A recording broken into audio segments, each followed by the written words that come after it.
The Xbox Series X and S have underperformed. The Series X underperforming is not really surprising since it had the monumental task of proving its worth against the PlayStation 5. But the Series S was set up for success. It offered something that the PS5 and Series X did not. Next-gen gaming at a truly budget value. The PS5 disc version and the Xbox Series X released at $500, while the digital PS5 was $400. So truly, the Series S in terms of value was unmatched at $300, the same price as a Nintendo Switch. Even now, the Series S routinely has sales well below $300. There was also another factor at play many have forgotten about. The Series S was available when the Series X and the PS5 were not, back when everyone was scalping these other consoles. Yes, the Series S briefly was scalped, but that ended very quickly. It seemingly was in the best position possible to succeed. Sure, it was not as powerful, but alleged next-gen gaming on a $300 machine when the alternatives were scalped consoles that could run you anywhere from $750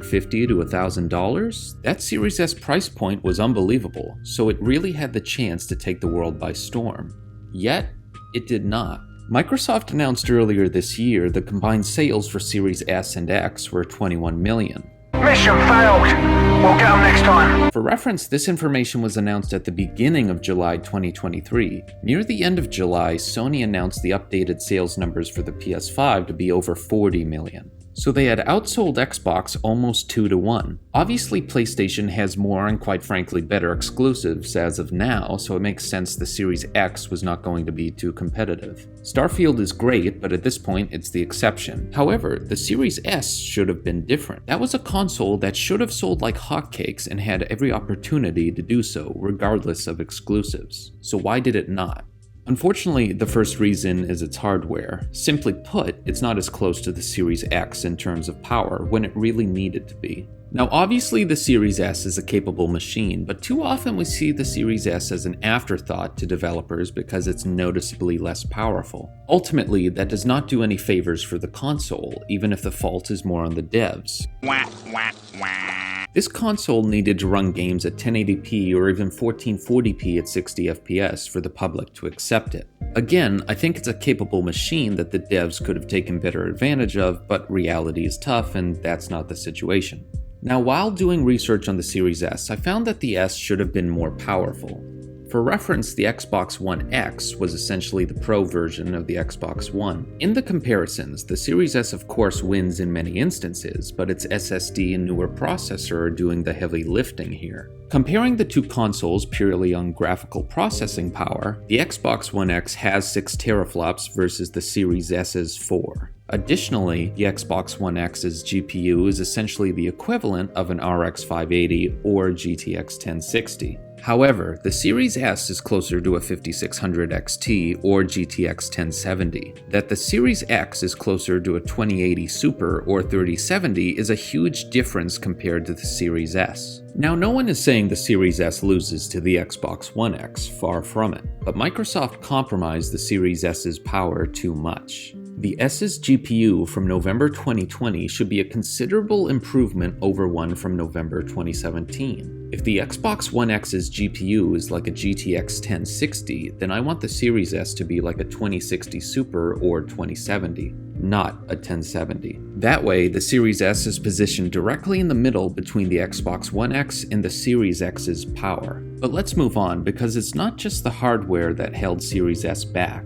It was also that Xbox did not market Series S correctly whatsoever. During the console shortage, they should have been heavily marketing the Series S and how it plays next-gen games. They needed to drive home that this console could do similar FPS to the Series X or PS5. Obviously, it could not do the same resolution, but make it clear to gamers that it can perform well. One issue is that they always market both consoles together. I get that they're showing you the options they have, but in reality, they're constantly showing you reasons to not buy the Series S by showing a better version of itself right next to it. Going through the commercials for the S, they kinda suck. This one shows Fortnite and this meme machine of a person, I guess. Nothing else. It isn't showing performance, resolution, features, or anything. This one compares load times to the Xbox One S. They didn't even do the One X, and they didn't even compare resolution or performance. This guy gets it. Then there is a quick resume trailer, which is actually pretty okay. It shows off a nice feature. But then there is the Simply Next Gen trailer. This trailer is a mix of random gameplay and people dancing, ending with some taglines.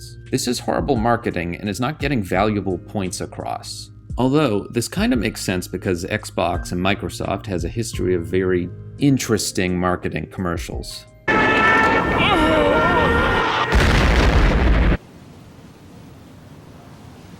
Right. But anyway, these commercials may be funny and entertaining, but they're not doing anything to tell non-Xbox gamers why they should buy this console. But now, let's move on, because I have one last reason why the Series S underwhelmed when it shouldn't have this generation, and it's the elephant in the room. The lack of Xbox exclusives is a killer for both consoles, but it hits the Series S hardest. The Xbox Series X can at least keep up with the PS5 in performance, so if you value other Xbox offerings like Game Pass, then buying the Series X over the PS5 can make sense. Unfortunately, the Series S is far weaker compared to the PS5 and Series X most of the time, so when non-exclusive games release for everybody, the Series S's performance is usually noticeably worse. There is at least one way Microsoft could have made the Series S look great, and it's with exclusives. Normally, first-party games perform and look better since the studios only have to develop their games specifically for one console. Why? Because it's naturally easier to develop a game for one console in one type of architecture. You can figure out how to get the most out of the console's power.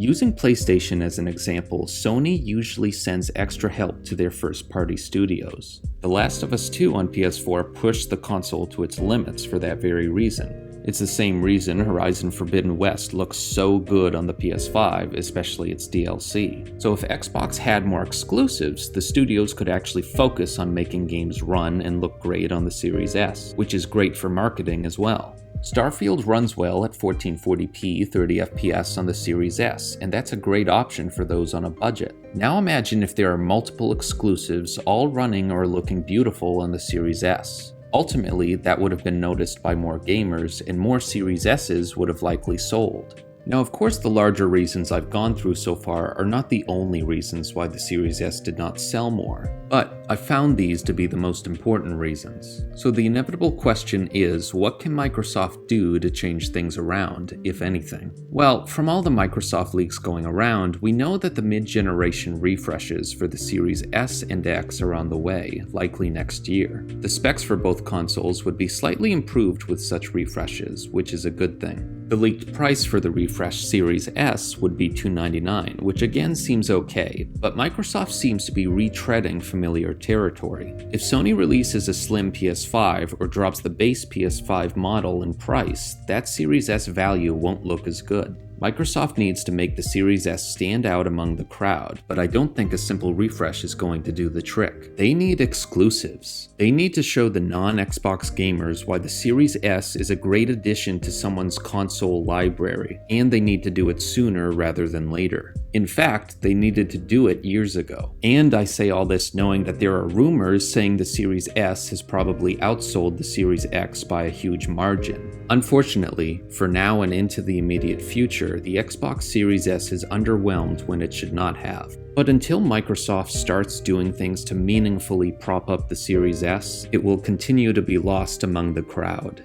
Ultimately, only time will tell whether the Series S will continue to be a missed opportunity. I would like to thank everyone for watching, and feel free to leave your opinions down below. I will see you all in the next video.